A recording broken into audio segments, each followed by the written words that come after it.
Oh hey, welcome back to another edition of Strongma'am TV. Today's topic is weight cuts, specifically short-term acute weight cuts. How to drop, the last 5-10 pounds the day, like the day before weigh-in. Okay, what we're essentially going to go over is the basic outline, the basic premise of how it works, what you can hope to accomplish by doing so, and what to expect in the process. So let's make sure we're all kind of on the same page first. So there's a couple of basic assumptions we're working with here. Number one, you understand that this is just a temporary way to reduce your body weight for a short period of time. This is not about losing weight in the traditional let's get fit sense. Number two, there are some pros and cons. And in watching this video, we're assuming that you've weighed those pros and cons with your coach, your teammates, your loved ones, and you've decided, you know what, the pros outweigh the cons, and I'm going to try this for a particular competition. Okay? All right, so let's get kind of down to the nitty-gritty here. Basically, the technique that we're going to describe essentially manipulates water intake and water retention so that you can temporarily dehydrate yourself for a short period of time so that you can weigh a little less. When you do this technique correctly, you can reasonably expect to reduce your body weight by maybe approximately 3 to 5%. Okay? So for smaller athletes, this isn't going to amount to a large number of pounds on the scale. However, for some of the larger athletes, ladies trying to weigh in as a middleweight at 180 pounds, I'll use you as an example. At 180 pounds, 3% is about 5.5 pounds, and 5% is 9 pounds. Right, so 9 pounds, if you're walking around at 189 pounds and you want to get down to 180, it is possible if you do everything correctly. And that is a pretty significant amount of weight. You might reasonably expect, all that might be difficult to make, but that might actually be part of the decision-making process when you realize at 190 pounds, you're not going to be able to compete against necessarily every single super heavyweight who could be unlimitedly, heavy. Whereas, by simply following this procedure, you can compete against women who are 180.5 pounds and less, assuming North American strongman weight classes. So, the basic outline is this. There are two sort of major phases. The first phase is intentionally overhydrating.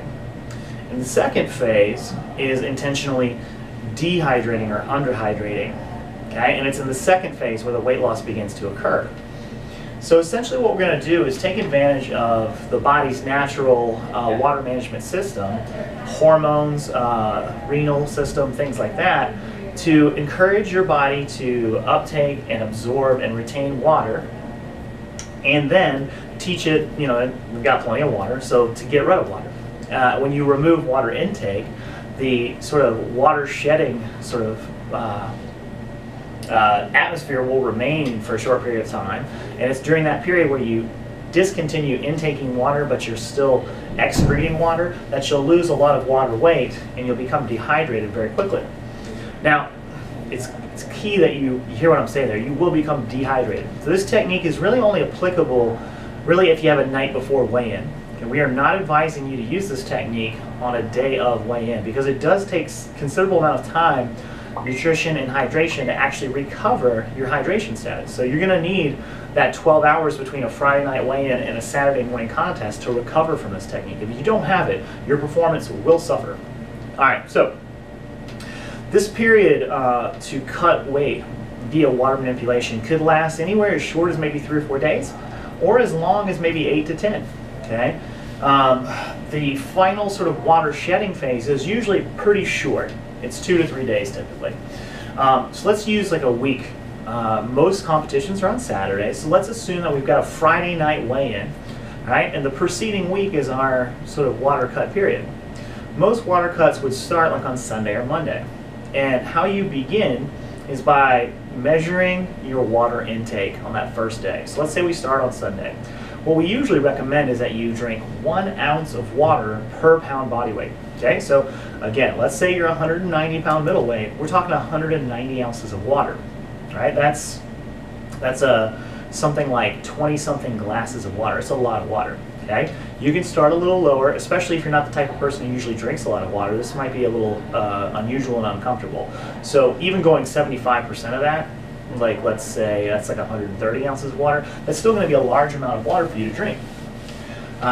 In the following days, Monday, Tuesday, you'll slowly increase your water intake. So if you start at 75% on Sunday, you might increase to 1 ounce per pound or 100% on Monday, and then go up to 110% on Tuesday, and maybe even 120% on Wednesday.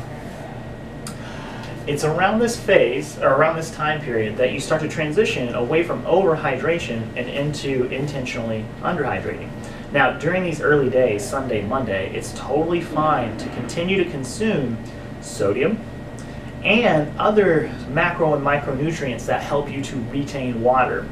Okay, the two principal examples that I think most of us who do strength training can relate to is creatine and carbohydrates. Right? So creatine is a popular supplement that most people who do strength training often take. It helps you to retain water as well. So if you're taking creatine, your water retention level will be at a high level. As you take creatine away, you will lose water quickly in the first few days of discontinuing creatine use. Okay, so it's not something you've considered. Tapering off of creatine early in the week will have you shedding water pounds pretty quickly. The same is true of carbohydrates. Our muscles store carbohydrates in the form of glycogen. Okay? The more muscle you have, the more glycogen you can store, and the more glycogen you store, the more water and CO2 and all this other kind of stuff is going to be involved in the whole process. So as you deplete your glycogen storage, you will begin to lose weight, both due to the glycogen and the commensurate water that comes along with it. So starting in this middle period, around Tuesday or Wednesday, you start to also control carbohydrate intake. Our athletes, consume a varying amount of carbohydrates, but what we usually do is we look at it in terms of how many grams per kilo or lean kilo you're consuming. So again, let's say you're 190 pounds and you're 20% body fat. That means that you've got probably 150 to 160 pounds of lean mass, maybe 75 kilos of lean mass. So a person who has 75 kilos of lean mass and is consuming a high carbohydrate diet because they're training very rigorously, might be consuming 5 grams per kilo, so maybe 350 grams of carbohydrates per day, right? So around Wednesday, we start to reduce that intake to maybe 4 grams per day. And on Thursday, it's down to 3. And on Friday, it's down to 2. Okay? So what you're doing is slowly tapering down carbohydrate consumption so that, one, you don't suddenly drop calories, two, you don't shock the body too much, but you are reducing carbohydrate intake. So in this example, this woman might go from 350 grams on Tuesday to 275 on Wednesday to 200 on Thursday to maybe 100 grams or less on Friday. Okay? It's at this point, Thursday, that we go into the underhydration phase. And during this phase, we would go from drinking 120% of what we need to 100% to less than 100%. So let's say Thursday, you start to reduce that that water intake down to like 75%. Okay, so instead of drinking 190 ounces for 190 pounds, you're drinking something like 120 ounces. Thursday night, you discontinue all fluid intake. Okay, so Thursday night, a few hours before bedtime, you just stop drinking, and you're not going to drink again until weigh-ins. Now, the reason I give you a few hours before bedtime is mostly just for practical reasons, so that you can sleep, so that you're not up all night to go to the bathroom. You will find that even after discontinuing water intake, you're still going to be very heavily hydrated, and you're still going to continue to urinate very frequently for the first 12 to 24 hours anyways. And this is what we're relying on. As you discontinue water intake Thursday night, you got all Friday to keep pissing like crazy, even though you're not drinking. And you'll see in that final day, the water weight will come off very quickly. Now, if you discontinue sodium intake early on, like Tuesday or Wednesday, what you'll find is that as sodium leaves the body in the following 24 to 48 hours, you have even less impetus to retain water. So you'll start losing water because of the sodium reduction. You reduce creatine, you'll start losing water because of that. You reduce glycogen, you'll start losing water weight because of that. So sometime around Wednesday or Thursday, your weight will start to fall, and it will accelerate very rapidly on Thursday and Friday. And it's during that period on Thursday and Friday where you start to experience maybe a 1% weight loss, and then on Friday, an additional 2, 3, or 4% more. We're going to give you some examples of some of our athletes under varying circumstances that have used this basic premise to prepare themselves for weigh-ins. Most of our athletes are not super heavyweights. They're lightweights and middleweights, and they have to make weight every time they compete. Most of them walk around at least 5 or 10 pounds heavier than what their weight class allows, and so they often make weight for every show. This isn't necessarily convenient, but it does confer a competitive advantage. All things being equal, if your weight class is 180 pounds and you've got 160 pounds of lean mass because you walk around at 190 and 18% body fat, well, you're going to be bigger and stronger than somebody who walks around at 175. It's just plain and simple. And the more muscle you pack into the weight class, the more competitive you can be. Final thoughts. There are a few things that you can do to tweak this system to make it more effective. The first one is essentially, Friday is going to be a difficult day because you're going to not have any fluid intake, and you're probably going to have a caloric restriction on Thursday and Friday because of the reduced carbohydrate intake. So now you're starving a little bit. You're going to be a little lightheaded, a little loopy. Caffeine can be really, really good just as a mental stimulant, especially if you have to travel to a competition, and particularly if you're going to drive yourself, which I don't recommend if you're dehydrated and malnourished, but sometimes it's a necessity. So caffeine as a mental stimulant can be very helpful. There are other sort of energy and stimulant products that can actually help reduce appetite. Caffeine does as well. But caffeine also serves as a diuretic. And of course, again, there are other products out there that are actually solely diuretics. Now, I am not a doctor and I'm not advising you to take diuretics, but know this. Something like caffeine, maybe a couple shots of espresso, which doesn't have a lot of fluid, will help you eliminate your bowels. It will cause you to urinate. It will enhance your dehydration. It will reduce your appetite. It will increase your focus. So I will make no secret of it. In my own weight cutting practice, I often do drive myself to competitions, which are often, all day events. And so, Friday morning, I skip breakfast. I don't have anything to drink. I have a couple shots of espresso, and I drive all day. And I stop. I stop frequently to go to rest stops and go to the bathroom, and that's the process.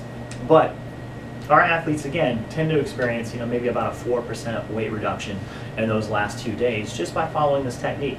It's not very difficult. It's often in conjunction with a taper, so we're not actually training very rigorously during this time, so we don't have to deal with those demands of overhydration or underhydration while training, and it works out pretty well. Again, as a 200-pound athlete, it's not difficult for me to drop 5 or 10 pounds in a day to make a weigh-in. So that allows me to walk around at 210 pounds and then still weigh in at 199, no problem. And that's nice. That's convenient. It makes things very simple for me. So coming up next, we'll have a few guests talking about their individual experiences, maybe some unique circumstances to how they perform their weight cuts to help you kind of understand a little bit better how it might work. All right, so thanks again for joining us. It's pretty good. I like it. Okay. And the fire is centered. Yeah. All right, so welcome back to episode something or other of Strongma'am TV. My guest today is one of our athletes here at Full Circle, Leah Fremouw. Hello. Hello, Leah. Hi. All right, so we're going to expand on the topic of cutting weight for a contest by adding in a special topic, breastfeeding, while doing so. We're going to go over Leah's whole life story as succinctly as possible, at least vis-a-vis strongman and weightlifting and breastfeeding and cutting weight. But let's start with a little bit more about yourself. What do you do for work? I actually work at a bank, nonprofit bank. And how long have you been doing that? I start on Monday. All right, so new job. I think I'd like people to understand who you are a little bit more. I think one of the interesting things about you is one, like you've done a lot of different things in the past sports-wise, but like you're not young, right? A lot of people think, oh, like look at these people lifting these crazy weights, they must be, 20-something. Right. And both of us are, I'm 37. And I'm pretty sure I am too. I'm old enough now where I have to do the math and double check, and I see the 37 or 38. So we're not young. We're not masters yet. Not yet, getting there. But we're not kids. And one of the things I also like, when I try to describe you very succinctly, your addiction to exercise is one thing, and then your involvement with like the TED program and like those types of like sort of topics and discussions and stuff. Maybe you can expand more about what you specifically do here in Richmond with that. Yeah, so basically to keep it concise is outside of my paid job, I spend a lot of time in the community working in nonprofits, and the event that Jason mentioned is TEDx RVA. So when I'm not in the gym or not at home, I'm spending my time doing that type of stuff. Yeah, and you've had over the last couple of years a wide variety of speakers and presenters in that field, right? Yeah. 4 events. We have our 4th event coming up this year. So. Cool. All right, so that's one side of it. Okay, so let's talk more about Strongman. How long have you been doing Strongman? Basically, since I've had 2 shows. My first show was in November, so 6 weeks before that show. Yeah. So, and I guess more to the point. So, how long have you been doing strength training?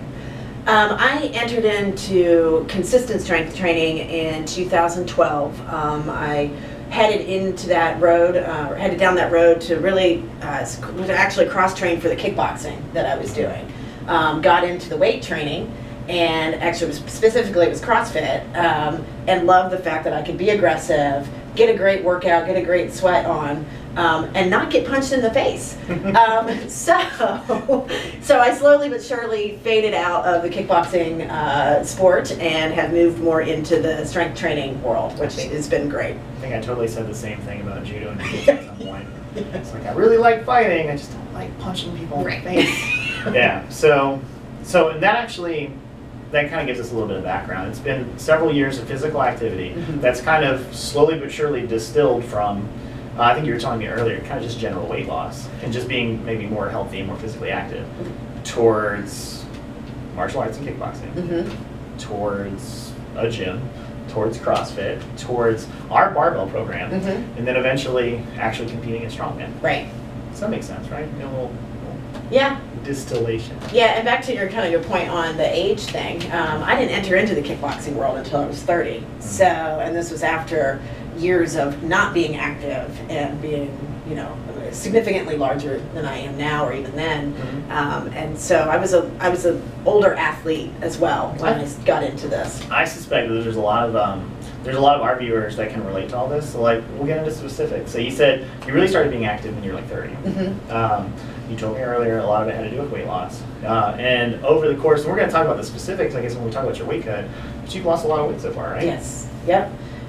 Gosh, even just, post baby, it's been, I was over 200 pounds at my biggest with Hazen. And so now I'm down to about 140, 147 or so. And I'm stronger and smaller than I ever have been, even when I was kickboxing and doing cardio 6 days a week, 2 times a day, so the weight loss has been a kind of an up and down, but really where I am at now is just a great, I feel like I'm in a very holistic type place with both my mental and my physical strength. So. I think that's a good observation to make, is like usually our body weight and body composition is not a linear thing.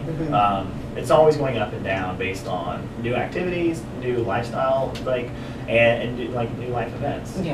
Obviously, getting pregnant definitely changes things. Yeah. All right. So you mentioned kickboxing, and you competed in that? I did. Yes. I did. I had about 6 matches. So. Okay. So this is doing strongman and weighing in as a lightweight. It was not your first time cutting weight. That's true. That's true. And that was a big part of the kickboxing world, and you definitely had to make weight, or you didn't have an opponent. And so there was a lot of pressure in that world to make weight. And so initially I was hesitant when we talked about me being in, targeting my goals for certain divisions. I wasn't sure I wanted to add that pressure of having to make weight in order to be able to compete. But I'm in 2 different places now in my life, and the way that I've been able to do it with the strength training, with the support here at the gym, it's not the same type of pressure, and it's actually a lot fun, a lot more fun. A lot fun. So I think the reason that we've asked you here, and we wanted you to contribute to this project, is because I don't know of any other YouTube video out there about cutting weight for Strongman while breastfeeding. And that's exactly what you did for the Ice Queen, the Ladies Love Tears show in January, which is only, what, 2 months ago now, right? Yeah. And so this is something you Oh. did very recently. Yeah. And let's talk about that. I think first things first, some people in our audience have never breastfed before, so we'll kind of just go over some basic information about how that changes your training, your diet, your nutrition, and then specifically what effects it might have on trying to control your weight for something like making a weight class. So first things first, tell us about like the sort of, I guess just the overall timeline of what your plans were for breastfeeding after delivering your baby. Right. So my goals with my family and my son is to have him on breast milk for a year. So that is a priority of mine that is overarching in everything that I do. Especially even like with the weight loss and my nutrition and things like that. It all, for me, ties back to how I'm able to supply for him. And so my goals really do center around that, and I use that as a gauge to adjust caloric intake or water intake or things like that. So that has been a big theme. That is a theme of how I'm working this process. When was Nathan born? In May. So I'm 9 months postpartum right now. Okay. And so when you made this decision to try to actually make sure that you could be a lightweight, it had been 5 or 6 months since you delivered. Yeah, 7. And at that time when you decided to go for it, how much did you weigh? 150. 151, actually. Yeah. And then I had to weigh in at 140. Yeah. So, and we, Jason coaching me, we had discussed, that my priority is the breastfeeding, even though it'd be nice to compete as a lightweight and I would be more competitive in that division. We just kind of went into this with, okay, we'll set that goal and we'll get as far as we can get and be okay with that. I'll still go and, compete as a midweight if I don't make weight and still have fun and still be able to pick up the sandbag at least, So just kind of relaxing around it, and just being open to the progress that was going to happen. Well, before we move on, I want to make sure we got our facts straight. Okay. Because you mentioned being 150 pounds. You were 150 pounds like Christmas time, like 3 or 4 weeks out, or less. When we decided we would try to cut weight, you were like 160 something. Yes. So earlier. It was a longer, bigger journey than just that last 10 pounds. And that's going to come up later when we talk about some of the specifics, I think. But I wanted to make sure that was out there. Like, Leah didn't just lose like 9 or 10 pounds. It was a lot more than that to get ready for all this. So my first Strongman show was in November, and I competed in that at 162, I think is what I weighed in, and that was my first ever event in that way, or in this world, and it was so much fun that I knew I signed up for the Ice Queen like the next day, and I think that's a pretty common story. And so at that point, that's when we talked about setting a goal to be a lightweight and using, setting some gradual benchmarks to hit. For some context, Leah did really well. And I think for me as a coach, what I was trying to tell her was to take it up a notch, to compete not in a novice division, but in an open division, not to compete as a middleweight, but to compete as a lightweight. I was giving her a lot of ideas about a lot of big goals, some of which, we're reaching, but sometimes that's what I think my job is to do. Yeah. All right, so let's get back to breastfeeding. I guess the next question would be, what changes nutritionally? Like, do you change how many calories you eat? Like, what else do you have to think about? So the school of thought is that you typically can burn 300 to 500 calories during a day while you're breastfeeding. I actually didn't adjust too much because I was excited about having that potential calorie deficit, and so I really just kind of kept eating in hopes, kept eating the way I had been in hopes that the 300 to 500 calories that I would be burning would help me lose the baby weight that I put on. So I didn't adjust too much. Were there any other major nutritional differences between while you're breastfeeding and when you weren't?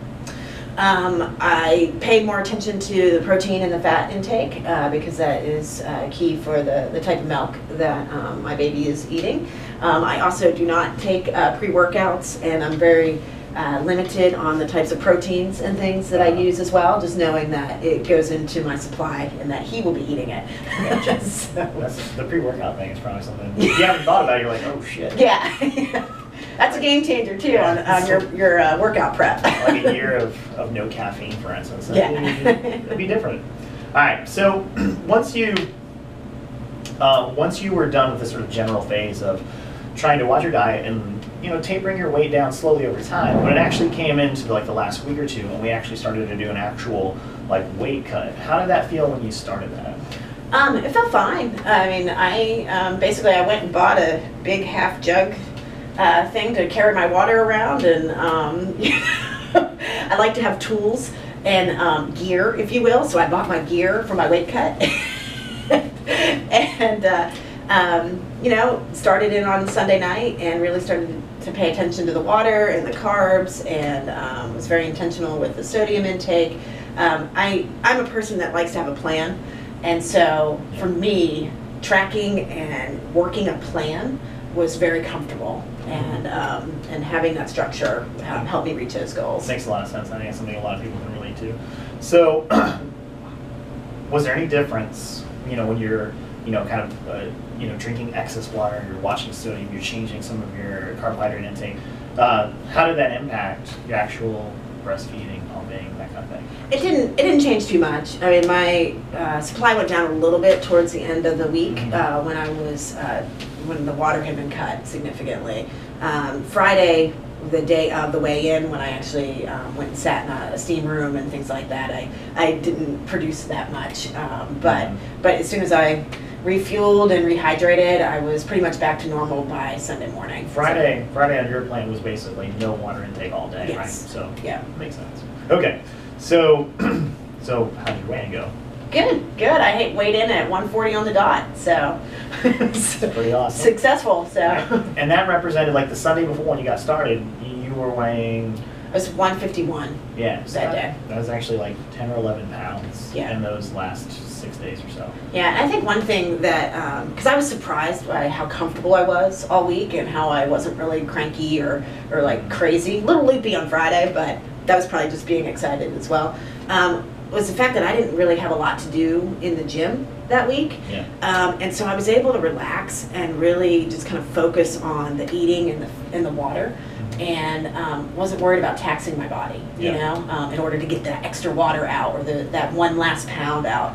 That was not part of the plan, and it was able, I think that's what made it realistic, because had I been trying to do a CrossFit WOD to sweat, I would have been exhausted and miserable. I think that's an important thing if you don't hear what Leah's saying.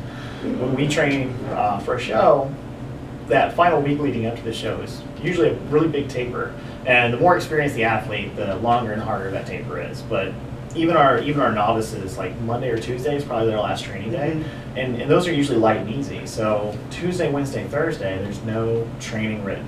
Our athletes might come in and do a little foam rolling and mobility work, stuff like that. But all they need to think about is making weight, and that's different when people are trying to do things like you were saying, like do cardio, throw the trash bags on, do that kind of crap. And I've done that. That can be very taxing, and it can make you feel like shit. Yeah. I mean, you're already focused on it, and I think adding that extra stress, I think that was one of the things that I think helped with my success in this example. It's the fact that I was relaxed about it, and the mentality both for me and for my coach too was, let's see how far we get, and we will be okay with whatever that is. And so being open to that. I wasn't. Well, you're going to be a lightweight. Yeah. But being okay with that, take some of that, because if you're stressed, you're not gonna be. It's gonna be a lot harder. Yeah. So Friday night weigh-in went great. I think we already talked about this off camera. You went, straight to the Pedialyte and bananas and whatnot. How did you feel Saturday morning when you came in? Good. I felt good overall. I think my first event didn't go as well as I had thought it would based on my training success, but it was the first event. It's probably a little bit of nerves. I think what surprised me was how tired my arm felt after a couple reps with the dumbbell press. So there is a slight question mark in the back of my head that, did the cut contribute to that, or was it just nerves? You know, I mean, overall, I came in third. I showed up for every event, and I beat all of my training numbers. So overall, it was a huge success for me. But there is that slight little question mark around the dumbbell press. Which I think is something that, again, a lot of competitors can relate to. Mm-hmm. It's so difficult that so many shows begin with a clean and press, which is often like one of the most technical things, and maybe your pre-workout just kicked in, maybe your nerves just kicked in, and like your stomach's about here-ish. Yeah. It can be really difficult to try to press something overhead. Yeah. So, would you do it again? Mm-hmm. Yes. Yeah, I would. Succinct. Yeah. And I guess finally, like, especially, we could talk specifically about breastfeeding or making weight or whatever, but even more broadly, is there anything that you learned from this, you know, these two shows and getting started in the sport that you would want to tell a new mom that wants to start Strongman? Mm-hmm. So, being a new mom, or you're going to be going through a lot of different things, and you know, so let me just summarize this into probably 2 points. First one is how you view the number on the scale. You know, if one of your overarching goals is to get that baby weight off, your relationship with the scale is going to impact that. And one thing that I've been able to get to at this point in my life is the fact that the scale is just a data point. It really just measures my relationship with gravity. Doesn't have any impact on the type of day I have, the type of person I am, or value. There's no value other than the data it is giving me on who I am as a person. And so I had to get there. You know, that wasn't something that is something like, oh, yeah, it's just a data point. I mean, that has been a journey. And so being comfortable with that and starting to think about the scale as a resource and a tool and not a measure of your value. The second part of that is to be patient and kind with yourself. You're gonna set some new goals. You're gonna try some things that are uncomfortable, and some things are gonna go great. You're gonna come back from the baby stuff, and you're gonna PR week after week after week, and it's gonna feel awesome. And then there's gonna be some other things that you're not hitting the old numbers, or they're really uncomfortable, and you don't know how to do it yet.